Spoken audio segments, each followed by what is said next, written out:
Bonjour à tous, bienvenue dans cette première vidéo de la chaîne The Chill Twins. Voilà, très content de vous retrouver aujourd'hui pour la review de l'épisode 19 de Jujutsu Kaisen qui était encore une fois masterclass, comme d'habitude j'ai envie de vous dire. Voilà, on refera un point sur la chaîne voilà, en fin de vidéo, mais aujourd'hui on va d'abord se concentrer sur cet épisode 19. Alors installez-vous tranquillement et on attaque directement cette review. Épisode 19 centré autour du personnage de Nobara Kugisaki, voilà, qui nous quitte après Nanami. C'est Nobara, on n'en peut plus. Quand est-ce que ça s'arrête, j'ai envie de vous dire, mais encore une fois, oui les amis, c'est dantesque, hein, c'est magnifique. Tous les superlatifs ne suffisent pas pour décrire ce que Jujutsu Kaisen saison 2 est en train de faire. Je pense que quand on regardera tous avec du recul cette saison 2, quand elle sera terminée, on se dira la dingue, hein, à quelle dingue on a eu droit. Ça ne s'arrête jamais, les épisodes sont meilleurs à chaque nouvel épisode, c'est de mieux en mieux. Voilà, tous les fans de Jujutsu Kaisen sont refaits. Moi le premier, je suis comblé, c'est magnifique. C'est l'anime de la saison, voilà. Je suis désolé, c'est sublime. Voilà, il y a quand même Freerun et les carnets de l'apothicaire, mais bon voilà, vous le savez, Jujutsu Kaisen, c'est une grosse partie du manga game, et je suis très content de voir qu'ils nous produisent ça à chaque épisode. Et du coup, qu'est-ce qu'il nous raconte cet épisode? On voit ça de suite. On commence donc là où on s'était laissé avec Nobara contre le clone de Mahito.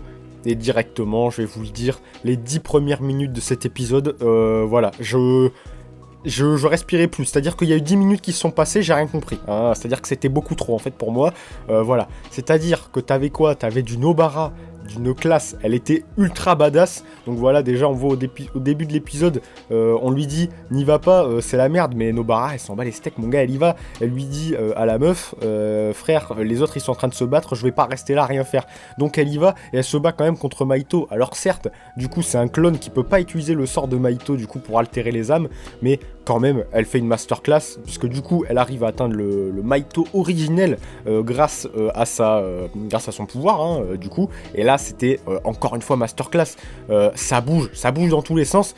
En parallèle, on n'avait pas que de Kugisaki contre Mahito, on avait aussi Mahito contre Yuji, le vrai Mahito cette fois.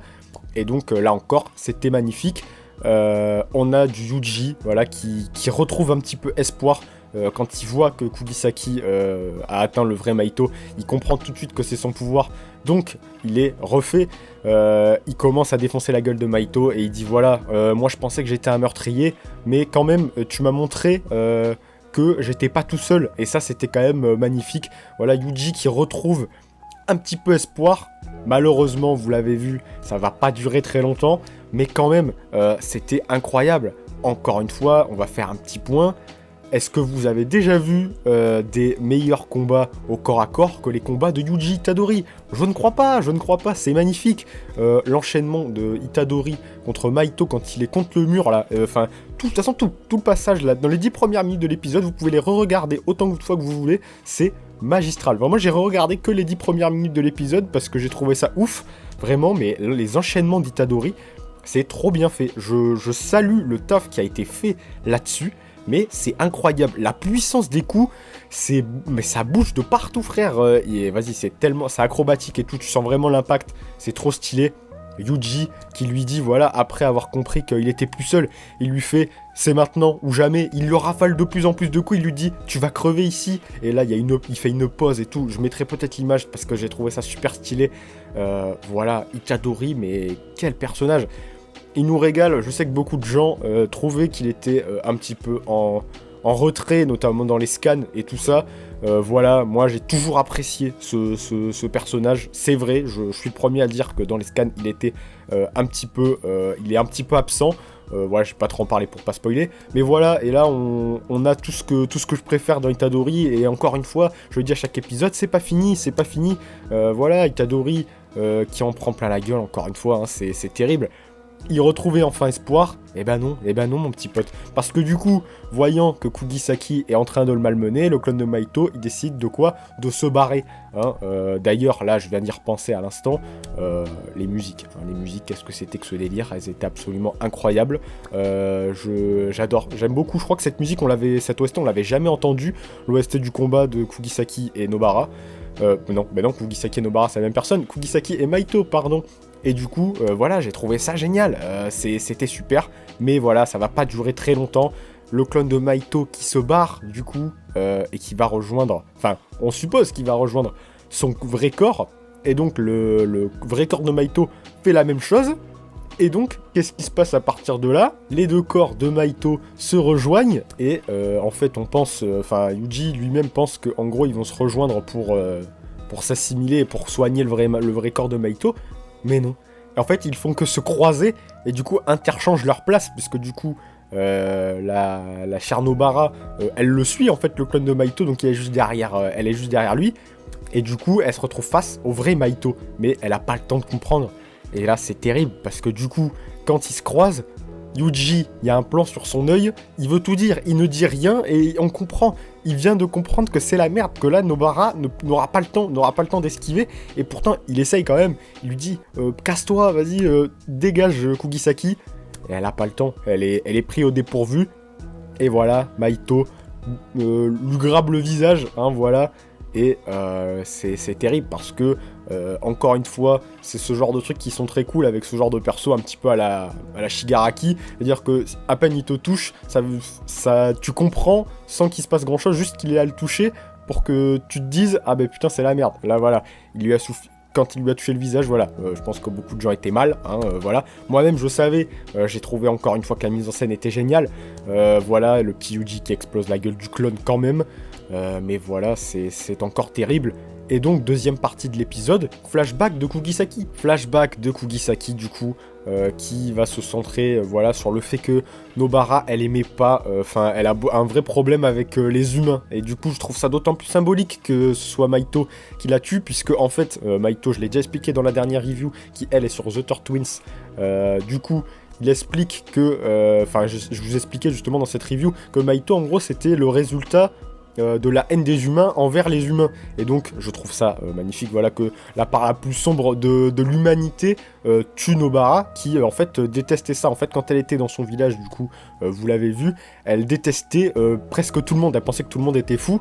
Typiquement, elle détestait tous les mecs, voilà, tous les mecs qui harcelaient, par exemple, son ami Fumi, voilà, tout ce genre de petits mecs...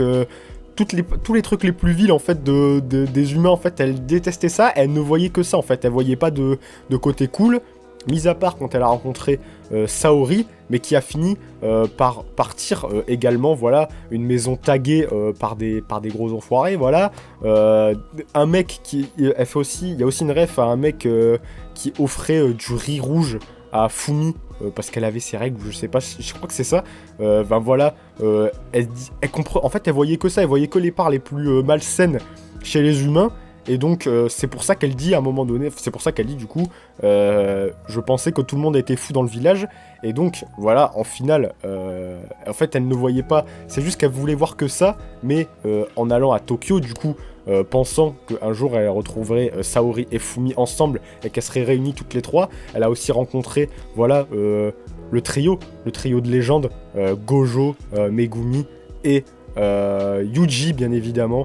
Elle a aussi rencontré Panda, Maki et Inumaki. Voilà, c'est génial. Elle a rencontré des mecs qui étaient vraiment des vrais mecs sympas, tu vois, des mecs qui en ont chié, parce que voilà, Maki, elle en a pris plein la gueule. Yuji, il en a pris plein la gueule. Megumi, il en a pris plein la gueule. Enfin voilà, des mecs voilà, qui pareil, ils ont galéré, mais voilà, qui sont des vrais mecs sympas. Et donc aussi, ça lui a fait comprendre qu'il n'y avait pas que des enfoirés. Voilà, et du coup, c'est aussi pour ça qu'elle donne son petit message à la fin de l'épisode à Yuji. C'était cool, tu leur diras à tous que c'était cool. Et ça c'est magnifique. Voilà, l'ambiance du flashback est très sympa. C'est aussi, ça montre aussi voilà, une petite facette un petit peu plus sensible de Nobara qui fait la meuf très dure, très adulte en fait, hein. Et en fait on comprend aussi que c'est parce qu'elle a rencontré Saori, parce que quand elle l'a rencontré elle commençait à devenir plus adulte. En fait c'est Fumi qui dit ça, et je trouve que ça se ressent pas mal. En fait tu comprends un petit peu le comportement de Nobara avec ce flashback. C'est vraiment très intéressant. Et donc voilà, j'ai pas plus à en dire sur ce flashback, si ce n'est que c'était très sympa, voilà, de voir un petit peu de background pour Kugisaki. Honnêtement, beaucoup de gens me diront peut-être qu'il n'y a pas grand-chose en vrai de développement sur Nobara, mais moi je me régale, franchement. Ils en ont pas fait trop, mais c'était sympa, elle était badass, elle avait une petite histoire à raconter, ils en ont pas fait trop, c'était nickel, et malheureusement, elle disparaît, voilà, touchée par Mahito, et elle fait passer son petit message à Yuji. C'était cool, tu leur diras à tous que c'était cool. Et donc voilà, à terre, tout le monde est à terre. Nobara est à terre, les spectateurs sont à terre, fans de Jujutsu Kaisen, ils sont à terre aussi. On est tous à terre, voilà. Le prochain épisode, et c'est à partir de là, en fait, vraiment, je ne me souviens plus trop du déroulé. Je connais les gros événements, mais je sais plus du tout le déroulé. Donc j'ai vraiment très hâte des prochains épisodes. Mais quel épisode encore on vient d'avoir, je vous le demande. Un épisode magnifique. On perd encore un personnage, mais pour moi c'est pas du tout un problème. Je trouve que l'exécution est belle. Voilà, je regrette absolument pas, même si j'ai lu la suite, je regrette pas du tout le fait que Kugisaki soit morte dans cet épisode. Voilà, je trouve que ça s'inscrit bien, j'aime bien cette idée. Yuji qui pensait retrouver espoir, mais non, en fait il retrouvera jamais espoir, parce que Mahito c'est genre son antithèse, genre vraiment il va tout faire pour lui niquer sa vie, presque, hein. On dirait qu'il le fait exprès, clairement il le fait exprès. Et voilà, il perd Kugisaki, son ami.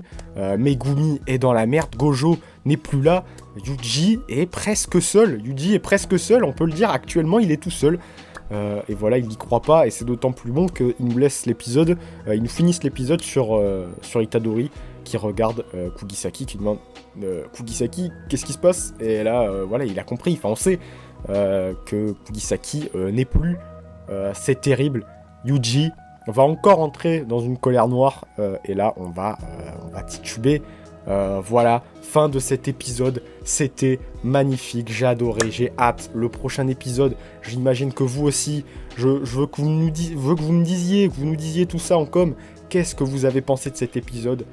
Est-ce que vous avez préféré celui-là à celui de la mort de Nanami qui était le 18, voilà. Est-ce que vous avez kiffé ou pas? Est-ce que vous trouvez que ça a vraiment un intérêt d'avoir tué Nobara ou pas? Puisque j'ai cru comprendre qu'il y avait des gens qui n'avaient pas trouvé ça très cool, qui trouvaient que ça servait à rien de tuer Nobara. Bon bref, et du coup, vous nous direz tout ça en com, je vous laisse le soin de le faire. Je crois que j'ai fait le tour. Première review de la chaîne The Chill Twins, j'espère qu'elle vous aura plu. Elle était sûrement très énergique étant donné que j'ai vraiment kiffé l'épisode. J'espère que ça vous aura pas dérangé. En tout cas moi, comme d'habitude, je prends toujours un max de plaisir à faire ces reviews, donc j'espère qu'elles vous plaisent. Voilà. Les réseaux, nos réseaux sont dans la description. Pour ceux qui ne sauraient pas, du coup, je fais le petit point chaîne ici. On vient d'ouvrir cette nouvelle chaîne, voilà, parce qu'on a déjà une chaîne qui s'appelle The Turtwin. Si vous ne connaissez pas, je vous invite à aller voir, et si vous connaissez, merci d'être venu sur cette chaîne. N'hésitez pas à aller checker. Nos réseaux ne changent pas, on garde les mêmes. Voilà, rien ne change, mis à part que voilà, toutes les reviews et tout ce qui est facecam, débrief, tout ça, ça sera ici, et toutes les vidéos écrites resteront sur The Turtwins. Voilà, on va dédier cette chaîne The Turtwins vraiment à toutes nos vidéos écrites. Restez à l'affût. Voilà les amis, merci à tous d'être là, et donc moi je vais vous souhaiter une très bonne journée soirée, car je ne sais pas quand c'est que vous regardez cette vidéo, et je vous dis à la prochaine tout le monde, ciao.